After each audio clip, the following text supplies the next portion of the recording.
welcome back to another episode of the Forsyth Magazines Podcast. I am not Brooke. I am Amy Hill. I help Tim do the show notes for the podcast. I listen to all the episodes. I schedule the guests. And every week I listen to the episodes and I'm like, no one ever asks Brooke who she really is. And I'm genuinely curious about some of these questions I have prepared for her. And I know that Tim has enjoyed working with her over the last few years doing the podcast. And so we're at 5 years now. Yes. Started in 2020 in January. So happy anniversary to us. Happy anniversary to us, indeed. It only took over 200 episodes to finally get an episode just for Brooke and what's going on. I have to say, whenever I saw the lineup for it, because I get a little preview. I'm like, what, is she just going to talk? What's going to happen? So She's this is talk to awesome. herself. Because Amy and I have a podcast history as well. Yes. And whenever she told me who it was, I thought it was Amy that was on last episode. Oh, yeah. Or a previous episode or another episode. Whichever order you're listening to them. Then I found out it was you, and I was disappointed. No, not at all. Because I have a love for you that is just you're like a protege to me still, and like a little sister. Same to you. So, not little sister, but yeah, I got you. I know it. I'm your big brother. Yes. I'm your big protector. But this is exciting. So this was Amy's idea, and I was like, sure, let's do it. Let's go for it. Awesome. Well, so you went to High Point University, and you majored in elementary education. I did, and you are not doing that. Praise the Lord. Instead, you're running Forsyth Magazines and Washington Park CrossFit. And you have a lot of dogs, and you're newly engaged. Yes. So, what would 18-year-old or / college student Brooke think of Brooke today? Oh, that's a good one. Gosh, 18-year-old Brooke, bless her little heart. Well, how did we go from what changed from elementary education? Well, I think the only constant in life is change, and I think, gosh, 18-year-old me is so incredibly different, thank goodness, than 35-year-old me. Well, I'm not quite 35. I'll be 35 next month. Let's not rush things. Happy early birthday. But I think, I'm a big growth person, almost to a fault. Like, I'm always listening to podcasts and reading books to try to see how I can be a better human. And I don't know. I've kind of learned a lot about myself and a lot about the people that I want to be surrounded with. And education I have no regrets about going to school for education. One of my favorite professors is actually one of our writers. Okay. Who I got to meet through that, which is really cool. But I just didn't have the passion that you needed to have for education to thrive in that world. That as the husband of a former teacher. Yeah. That's a rough world.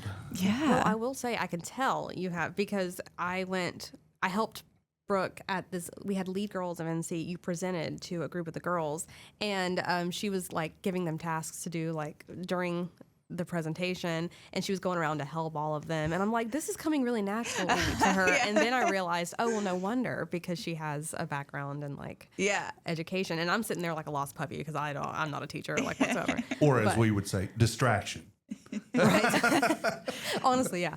Maybe some comedic relief here and there, but no. But I was like, she's really good at this. And then, so I guess it's really helped you build a foundation for when you're doing presentations like the Woman on the Move conference. You stand up and you do all of that. Yeah, I think education has been a huge help for so many things. For stuff like that, the Lead Girls event, that was definitely bringing me back to my roots. But it also, I tell people this a lot, going through that makes me so grateful for my job or jobs that I have today, because education just didn't give me the freedom that I wanted. Like, you were very stuck in a classroom all day, and I don't do well with that. So I get to make my own schedule. Even though I'm crazy busy, I love what I'm doing. So it's doesn't bother me, I guess. And you're kind of like a community face at this point. Like everyone recognizes Brooke. She's everywhere. Were you a social butterfly in college and high school? No, that's a funny question. I consider myself fairly introverted as a person, which is, I'm sure some people that don't know me as well will be surprised to hear that. But I'm pretty introverted, and I kind of always have been. But I always wanted to be good at public speaking, and I wanted to be in front of people. And so it was sort of like I was trying to like prove to myself that I can do these hard things that don't come natural to me. So I kind of just put myself in situations where I've spoke in front of people and did the hard things. And I have a very like close knit group of friends. Me and my fiance hang out, just the two of us and the dogs, very frequently. And my mom and my parents, I spend a lot of time with family. But yeah, I have to be at a lot of events a lot, but I'm very much like go home and decompress and be by myself after that. Do you get really anxious before like conferences and all? I mean, how have you gotten used to overcoming it's purely just practice. I preach this all the time with compare it to CrossFit. I wanted to learn how to do bar muscle up a skill for years. Like I just wanted it so bad. And it finally clicked like, okay, you're going to have to like put a lot of effort and practice into this if you're ever going to get it. And I did finally get it, but it's the same with anything in life. Like with public speaking, I definitely still get a little bit nervous right before I get up there, but I have my little, like I do a lot of clenching my fist and releasing them to get out some energy before I go up on stage.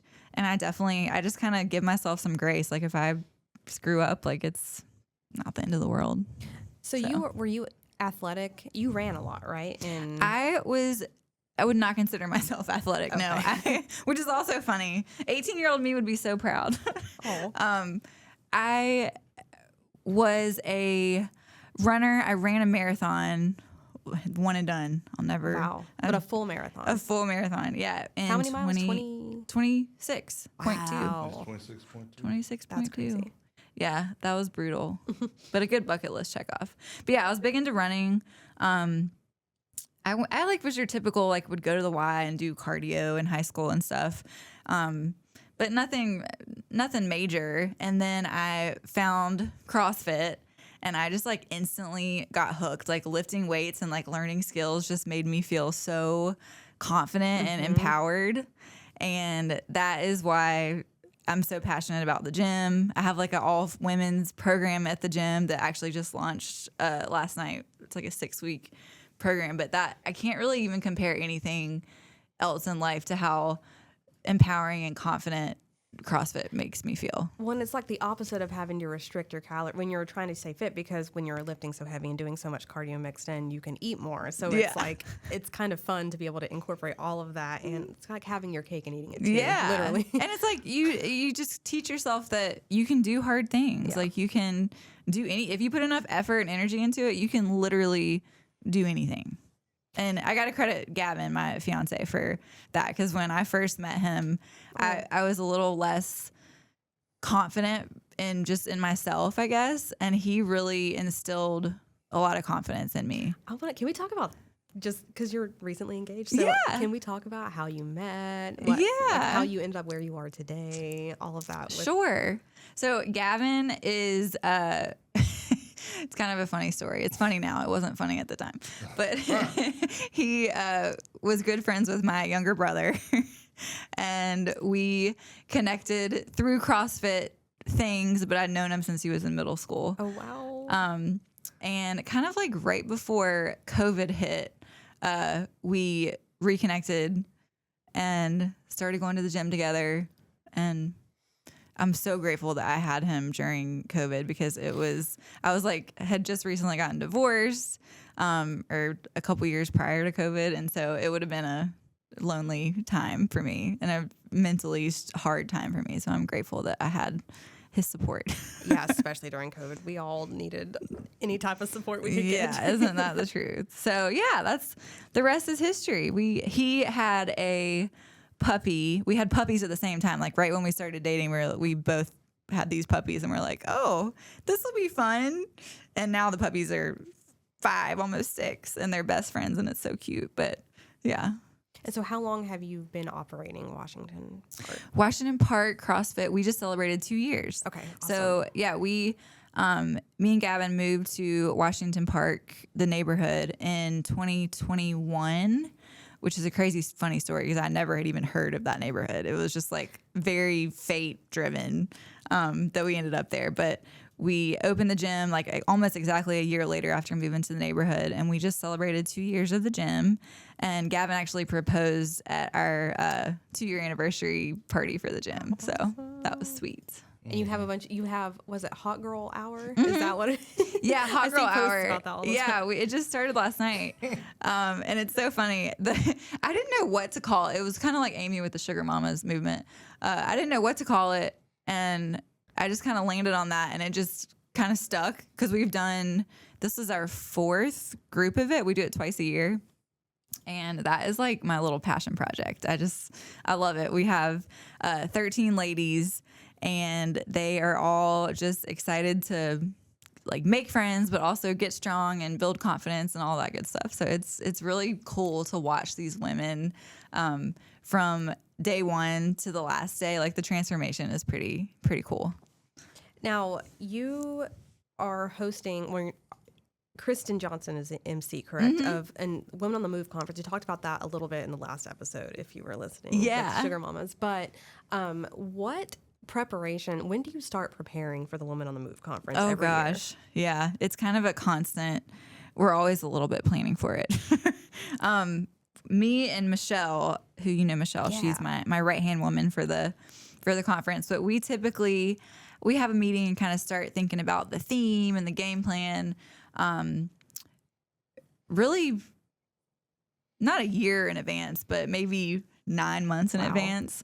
And then, this is the 4th year. So it gets easier every year as far as like the amount of energy and work that you have to put into it. Cause some things, you did the same thing last year, but I put a lot of pressure on myself, self-induced pressure, to make sure that it's very new and fresh and exciting and does not ever get like stagnant. So do you get a lot of feedback from good and bad feedback from, just in general, running a magazine, you probably get a lot of feedback. Yeah. How do you handle just like opinions constantly from people? Yeah, it's still, not going to lie, that's still sometimes like when we send out a post-event survey or when we get, angry emails or phone calls, like it hurts my feelings a little bit for sure. Cause I think people don't realize that like, it's just a real regular human that's reading this stuff. We're not like some massive downtown building corporation. But yeah, you just kind of got to have thick skin, as a writer, like people, you're not for everybody. Right. And you just kind of accept that everybody's different. Takes all kinds to make the world go round. But yeah, we have gotten some I could not even say on here, but some crazy emails and voicemails over the years. People are wild. Do you think you get more negative than because it's less often that you see people just posting positive things for the I'm proud to say that I feel like we publicly get a lot more positive feedback than negative. But for sure we get some negative feedback too, especially when we do some like unique covers. I remember there was one controversy. Yeah, I remember there being some controversy. Yeah, we've had a few, but I'm like, to me, it almost just drives me to want to do more unique covers because I just think if you're not growing and evolving and doing new, different, fun things, what are you doing? Yeah, and this kind of my next question. What do you find to be the most stressful about running a magazine? And let's do that one, and then we'll do Washington Park. Yeah. Too, so for the magazine, most stressful part, which I kind of thrive on this oddly, but is the deadlines. They come around so quick, and specifically the February issue is always really hard because the deadline falls right around our earlier deadline falls around the holidays. We work really far ahead. Amy understands, but if you're like a regular human who doesn't work in the magazine world, we like our February issues are going to print today. I'm a psycho for scheduling podcasts on the day that the magazines go to print. But so yeah, it's just, and we have these deadlines every month and they roll around really quick. And there's some, advertisers that are a little behind schedule sometimes, and there's things that come up and guilty.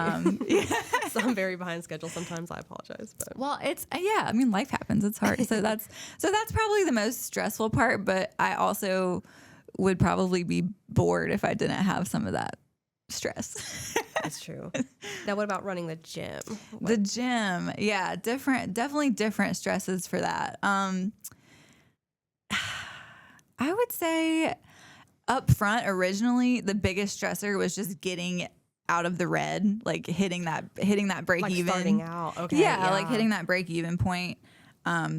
Because it's stressful. You're like, are people going to join the gym? Are people going to come? Well, are they going to stay? So how did you manage to get such a? Because it's grown. Yeah, we have well over 100 members, which is very impressive for 2 years, and I fully credit that to our great team. Me, Scott, my business partner, and of course Gavin, our head coach, and all of our coaching staff. But I think we all have very different strengths and weaknesses, and it just really perfectly balances out. And I think that's what makes us successful. But yeah, getting out of the red was I lost many hours of sleep. And I knew it would happen, but it's just kind of scary. Would you say a lot of the growth is word of mouth, social media? Like what did you put your energy into? Yeah. Social media for sure. Because we're a little bit of a younger audience. And of course we do stuff in the magazine all the time. Yeah. And I think just word of mouth, of course. I think with any marketing, I would tell this to any business, it's just doing a little bit of everything, but not all at the same time. Like trying different things. Like your marketing is not good if you're just doing only social media and that's it. Like we spend a lot of energy on making sure our website's great, making sure that we're doing all the things as well as possible. But yeah, people come in the gym and they say, because we try to ask, that's my pet peeve as a marketing person, is like, if you don't ask where people heard about you or why they're there, and then you try to claim that X advertising service isn't working, well, how do you know it's not working if you're not asking people where they heard about you? So yeah, I think that's kind of the key. So as a business owner, what do you think is the most important trait for someone to possess if they want to be an entrepreneur? Oof, yeah. Thick skin for sure. I was getting ready to say thick skin and a backbone. Okay, because Tim can attest to this too. Absolutely, yeah. It is, you have to go in and be able to take it. I mean, it's not for the weak. No, it is not. Yeah. Yeah, but I feel like there's fear and stuff with any career that you choose. Like if you're in a big corporate job, like there's fear that you could be laid off at any time. Yeah. So for me, I kind of like that while it's really stressful to be completely in control of like my finances and how much money, not completely in control, but a lot in control of the financial side of things. It's also nice that I do have that quote unquote control. Yeah. Well, yeah, I'm kind of curious, like a day in your life, because you make your own schedule. But you're busy. So what do you do to make time for yourself? Because you said you listen to a lot of like not self-help podcasts. Yeah, no, I would consider self-help. So which podcast do you listen to? I'm a big Mel Robbins fan. Oh, okay. Yeah. If you haven't listened to her, I would highly recommend. Right, blonde lady. Yeah, okay. Yeah. She just released a book called The Let Them Theory, and I just ordered it, and I'm super excited to read it. But the concept of it is just to let people do their thing, because people are going to act how they're going to act. And the more you try to change or control the people around you, the less control you have. It's good for battling codependency. Yeah, which boundaries. I definitely had some major codependency issues in my first marriage and my life when I was younger. So in what ways do you think you've grown the most, and what ways do you think you need to improve still? Yeah. I think the codependency thing, I'm very confident in my independence. While I still, love my partner and need my partner, but I'm also not codependent by any means.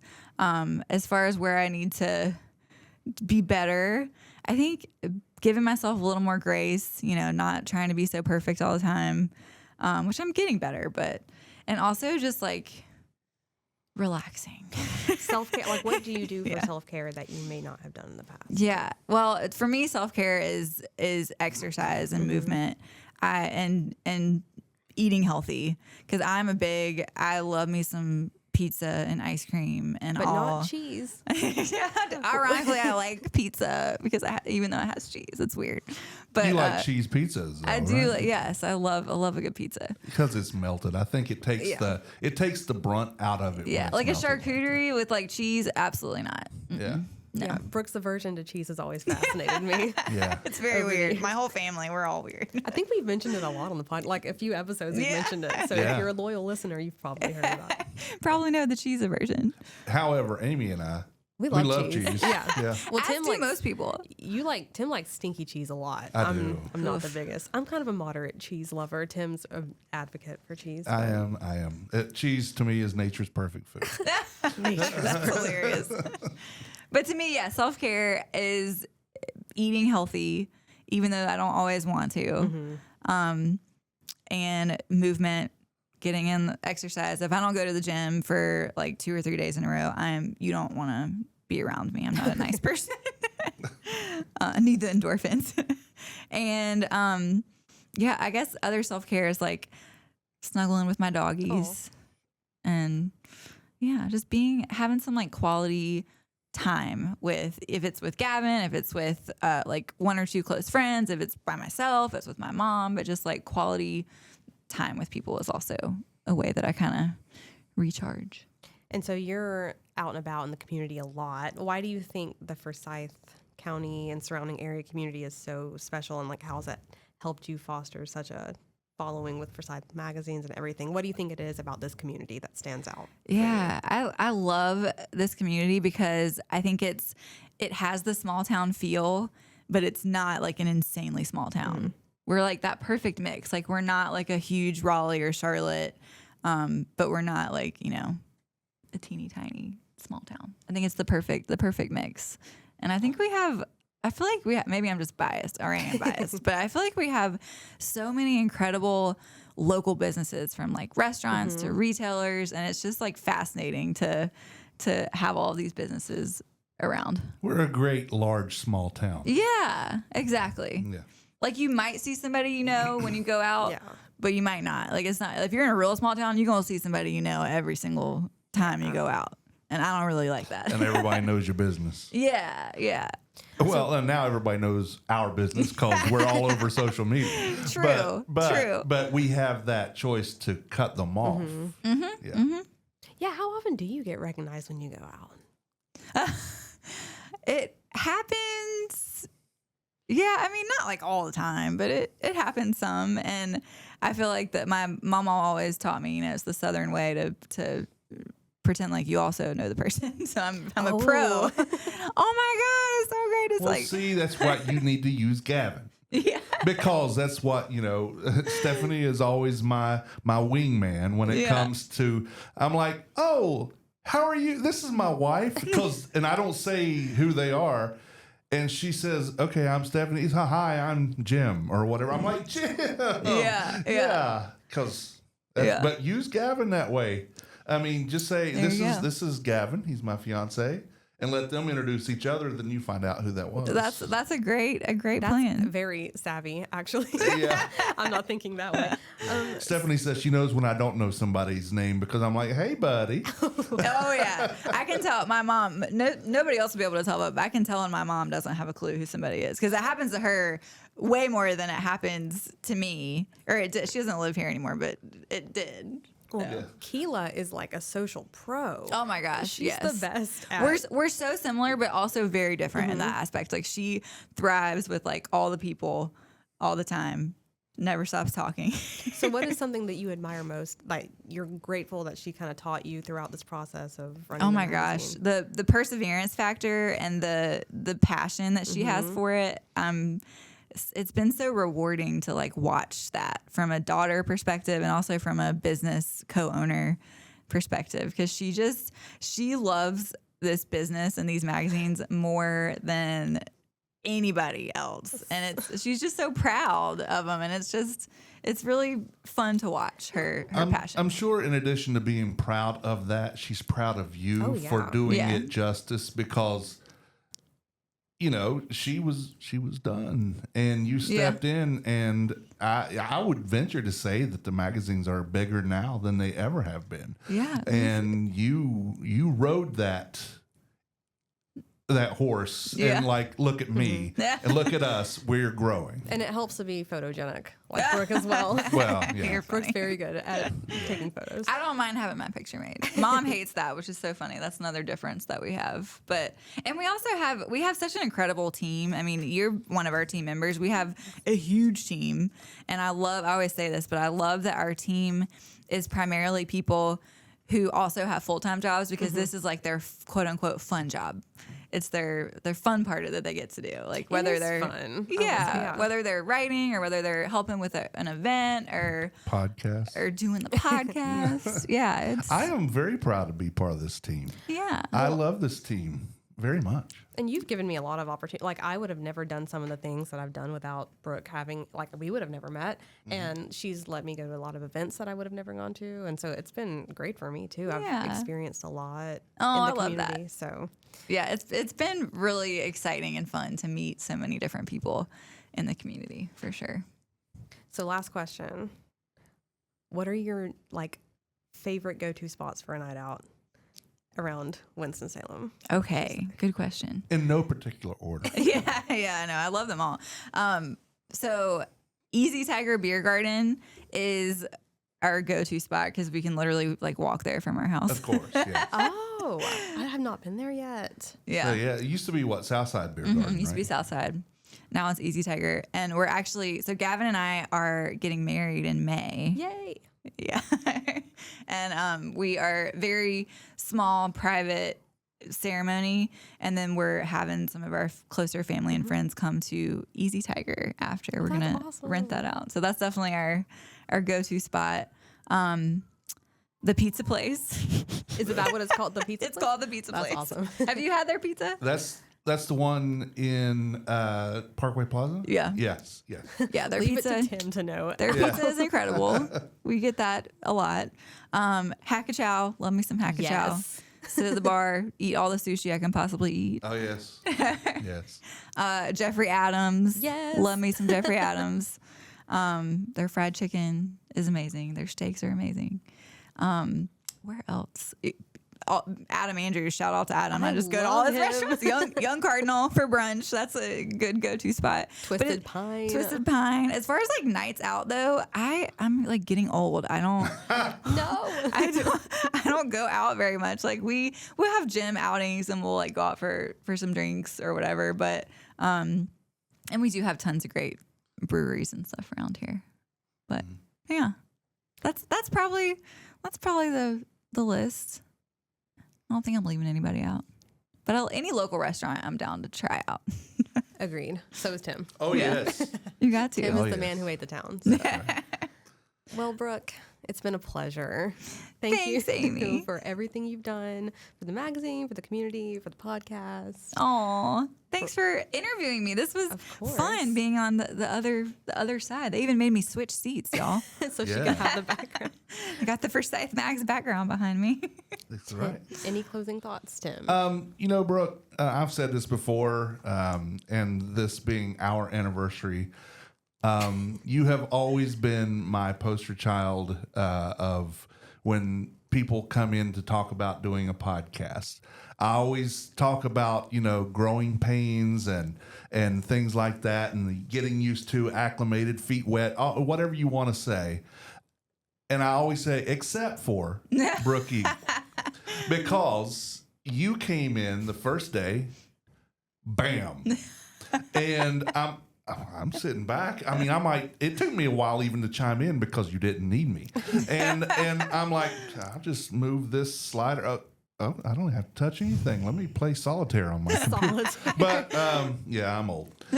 When she says I'm really old. Hey, I love solitaire. But you are one of the most intelligent beautiful, inside and out, generous. People know they can always count on you. Well, thanks, Tim. And I absolutely love doing this with you. I love everything about the Forsyth Magazines podcast and the family. Your mom is fantastic. Amy, I love you, Amy. And we got a great team, I'm telling you. Yeah, it's so cool. The podcast is like the thing that I didn't know that I needed in my life, you know? Like, I'm so glad that I never would have thought, like, when I first started with the magazine, I never in a million years would have thought we would do a podcast. 200 and some of them. Yeah, it's crazy. People are always blown away when I say that. I'm like, yeah. 200 plus episodes, baby. That's right. 200 to go. We're crushing it. 200 plus to go. That's right. That's right. Well, this was fun. It was. Yeah. Thank you. It's about time. And I guess stay tuned till the next episode. Yeah. So, as always, you can find Forsyth Mags at forsythmags.com. Follow them on social media at Forsyth Mags. And that's it for today. Great job, Tim. The views and opinions stated on this podcast are solely those of the contributors and not necessarily those of our distributors or hosting companies. This podcast is copyrighted and cannot be reproduced without expressed written consent of Forsyth Magazines Incorporated. Ooh, that's a mouthful.